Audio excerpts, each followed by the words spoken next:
Welcome करती हूँ।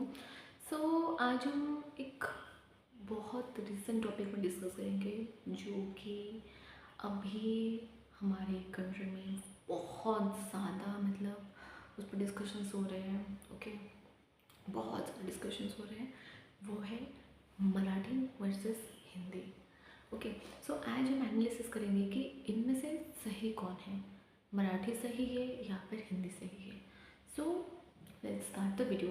Okay, so ये जो अभी जो शुरू है, जो महाराष्ट्र के लोग जो बोल रहे हैं कि हम पे हिंदी इम्पोज किया जा रहा है, ये एक्चुअली में है क्या? ओके, ये रियल में एक इम्पोजिशन है या फिर ये क्या है? इसके बारे में जानते हैं। ये जो सब स्टार्ट हुआ कब? जब उनके जो करंट सीएम है, ओके, देवेंद्र फडणवीस, जो उनके जो करंट सीएम है, उन्होंने 1-2 महीने पहले उन्होंने बोला कि जो हिंदी लैंग्वेज है ये कंपल्शन हो जाएगा। ओके, आप इंग्लिश और मराठी तो पढ़ते ही हैं स्कूल में, अब हिंदी भी मैंडेटरी हो जाएगा स्कूल्स में। ये लोगों के बीच में ना एक बहुत बहुत उनको झटका लगा कि ये क्या है, हमारा लैंग्वेज ये इम्पोजिंग क्यों हो रहा है। इनको ये इम्पोजिंग जैसा लगा और ये इम्पोजिंग की टाइप के कैटेगरी में भी आता है, क्योंकि हिंदी और मराठी के बीच में ये एक ऑप्शन होना चाहिए जो जो होता है ना, एक वे ऑफ हिंदी, एक वे ऑफ कम्युनिकेशन है नॉन हिंदी स्पीकिंग स्टेट्स में। ओके, हमारे जो स्टेट्स जो हैं उनमें से अगर आप देखिए तो नॉर्थ, ओके, हम लोग के नॉर्थ, फिर सेंट्रल, थोड़े west, north west, then east, जो north east, not exactly north east but north से कुछ पार्ट्स, फिर ईस्टर्न्स, ओके, इंडिया के कुछ ईस्ट रीजन जैसे झारखंड, छत्तीसगढ़, फिर हमारे बिहार, ये सब में हिंदी होता है। बट अगर आप देखोगे जो नॉन हिंदी स्पीकिंग जो स्टेट्स है ना, उसमें क्या होता है कि वो जो हिंदी लैंग्वेज होता है वो कंपल्सन नहीं होता है, वो ऑप्शनल होता है, ताकि एक एक स्टूडेंट हो या फिर कोई एक है, वो उसको चूज़ कर सकता है कि वो अपने लैंग्वेज को इम्पोर्टेंस देगा। जस्ट लाइक वही हुआ। तो पहले इनका जो महाराष्ट्र में ऐसा ही था, हिंदी कंपल्शन नहीं था, हिंदी था एक ऑप्शनल लैंग्वेज। ओके, स्टूडेंट्स किसी को भी चूज़ कर सकते हैं, इधर मराठी या फिर हिंदी। इनका यही ऑप्शन था। बट जब सीएम देवेंद्र, उनके जो सीएम, जो महाराष्ट्र में जो सीएम है, इन्होंने जब बोला कंपल्शन के लिए, ये एक वाइड स्प्रेड बैकलैश और ये वाइड स्प्रेड प्रोटेस्टिंग स्टार्ट हो गया कि ये क्या है, हमारा लैंग्वेज को आप हमारा लैंग्वेज सुरक्षित ही नहीं है, हिंदी अभी आ रहा है यहाँ पे, हिंदी तो एक ऑप्शन है, जो कि उनकी उनके जो इनसिक्योरिटी हो या फिर उनके लिए उनका लैंग्वेज का जो प्राइड हो, ये बहुत सही है। ओके, क्योंकि मैं भी एक उड़िया हूँ, मैं भी एक नॉन हिंदी स्पीकिंग स्टेट से बिलोंग करती हूँ। मुझे भी बुरा लगता है कि जब एक गवर्नमेंट स्कूल में ये सब हिंदी मैंडेटरी होता है, मुझे ये ये सही नहीं लगता। तो ये यहीं कहीं भी ये सब प्रोटेस्ट स्टार्ट हो जाएगा। वही वहाँ वही शुरू हुआ कि ठीक है, हम ये सबको बर्दाश्त नहीं करेंगे। ओके, इन्होंने बहुत से शुरू किया कि नहीं, इसको आप हटाइए, हिंदी इम्पोजिंग हम पे हो रहा है, ये हिंदी इम्पोजिंग ये सही नहीं है। ये भी बहुत बैकलैश चला कि ये आग बहुत तेज़ी से बढ़ा। ओके, आगे चल के ये क्या होता है कि जब जब उनके सीएम को पता चलता है, जो फर्नांडिस, मिस्टर फर्नांडिस, जो सीएम फर्नांडिस को पता चलता है, तो उन्होंने उसको बैक किया, क्योंकि उसको विड्रॉ किया कि नहीं, इसको हम लोग नहीं कर सकते, क्योंकि नहीं तो ये एक प्रोटेस्ट हो जाएगा स्टेट में। आफ्टर दैट ये जरा थम गया। लेकिन जो महाराष्ट्र का जो उनका जो कल्चर, जो उनके जो मन में है, जो कल्चर, उनके लैंग्वेज को लेके जो प्राइड है, वो अभी उभर कर आ रहे हैं। पहले जो था वो एक लिमिट में था। ओके, एक लिमिट में था, एक हिंदी, एक क्या हुआ कि एक वे ऑफ कम्युनिकेशन था, ठीक है। बट जब ये जो कंपल्शन के लिए आ गया, तो महाराष्ट्रन्स, जो मराठी स्पीकिंग जो लोग हैं, उनको लगा कि क्या है, हम हमारा लैंग्वेज भी हमारे घर पे नहीं बोल सकते, तो इसीलिए इनको प्रॉब्लम हुआ। अब मैं रिलेट कर सकती हूँ, क्योंकि मैं उड़ीसा से बिलोंग करती हूँ, मैं एक उड़िया हूँ।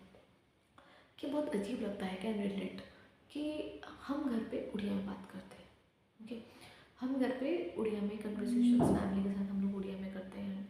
अगर सोचिए कि हमारा लैंग्वेज को इतना इम्पोर्टेंस मिलेगा नहीं, और क्योंकि गवर्नमेंट स्कूल में होता है, जो हमारे जो उड़ीसा गवर्नमेंट के जो होते हैं CHSE बोर्ड में होता है, वहाँ पे क्या होता है कि हिंदी कंपल्सरी नहीं होता, हिंदी ऑप्शनल होता है। बच्चे उसको उड़िया चूज़ कर सकते हैं, हिंदी भी चूज़ कर सकते हैं। कुछ कुछ CBSE स्कूल्स में भी ऐसा है, ओके, कि आप उड़िया ले सकते हो, वो लोग ऐड करते हैं।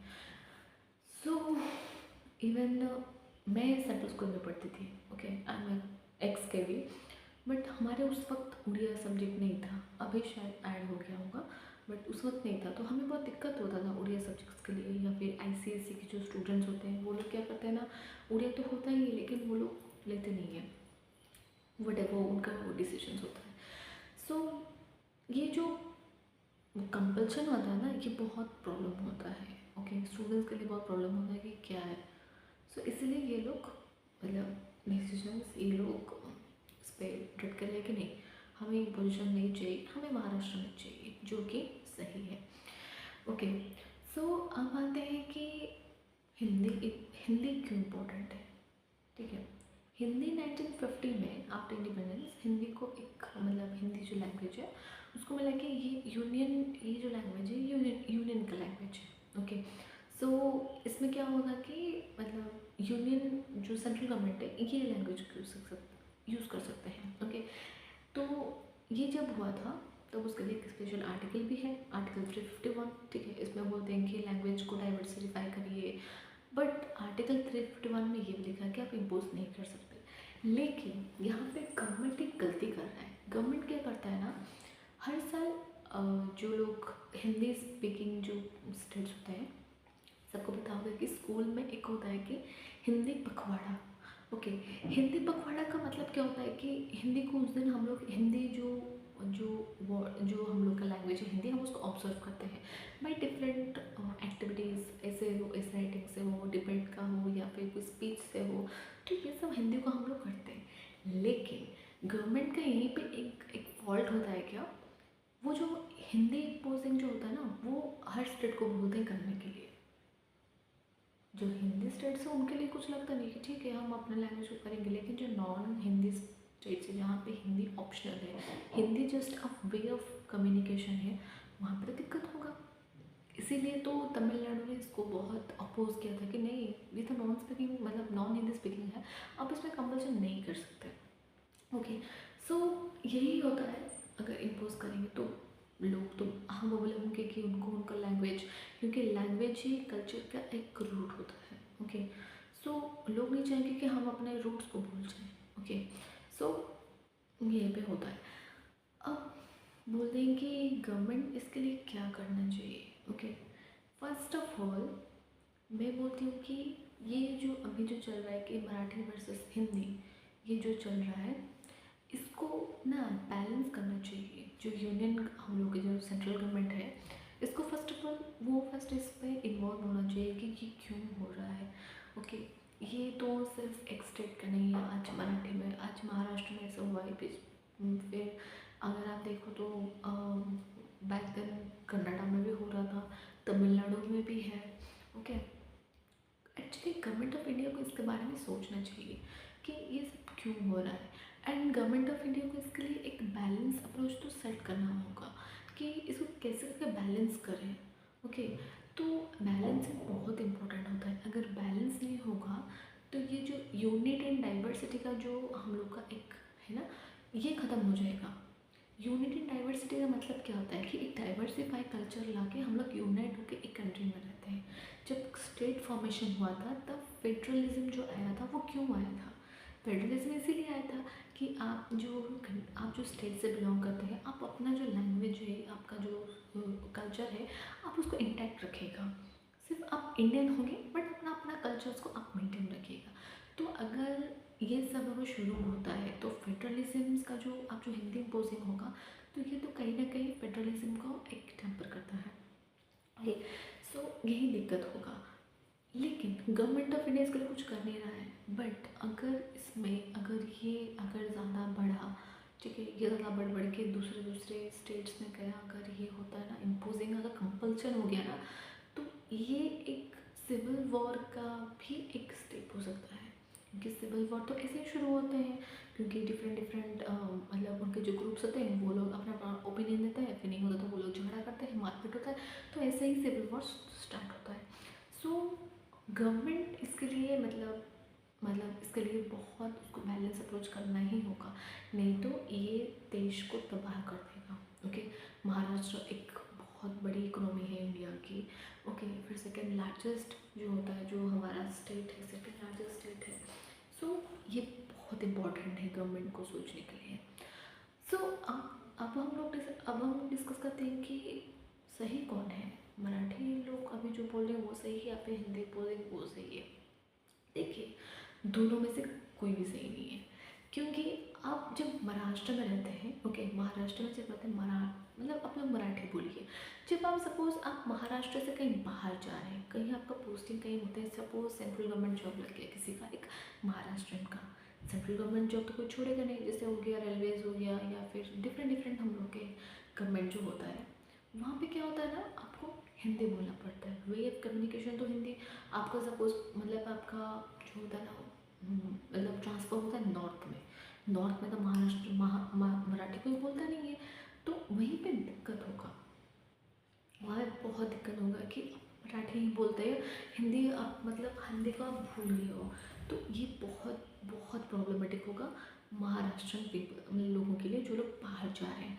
ओके, सेम अगर गवर्नमेंट इसको मतलब बैलेंस नहीं करेगा, गवर्नमेंट अगर आपका जो हिंदी इम्पोजिंग जो है, जो हिंदी पखवाड़ा वगैरह बनाता है, इसको अगर वो कम करते हैं, तो ये क्या होगा ना, लोग बोलेंगे ठीक है, आप हमारे कल्चर को देते हैं तो ठीक है, हमें कोई दिक्कत नहीं है। मैं तो बोलती हूँ कि गवर्नमेंट ये जो रैलीज़ वगैरह करते हैं ना, ये रैलीज़ को कम करके जो रियल इश्यूज़ हैं, जो अभी हिंदी पोजेंस के बारे में जो बैलेंस करना चाहिए, इस पर ध्यान देना बहुत इंपॉर्टेंट है। नहीं तो देश को डिवाइड होने में ना ज़्यादा देर नहीं लगेगा। सो यहाँ पे मतलब बैलेंस करना बहुत इम्पोर्टेंट है। ओके, सो ये था मेरा एनालिसिस। अगर आपको लगता है कि मैं कहीं पे भी गलत हूँ या फिर मैंने कुछ पॉइंट मिस किया है और आपको लगता है कि मुझे कुछ पॉइंट्स ऐड करने हैं, तो आप मुझे कमेंट सेक्शन में ज़रूर बताइएगा। और अगर आपको मेरी वीडियो या फिर मेरा एनालिसिस पसंद आया तो आप मुझे प्लीज़ लाइक कीजिएगा। ओके, चलते हूँ।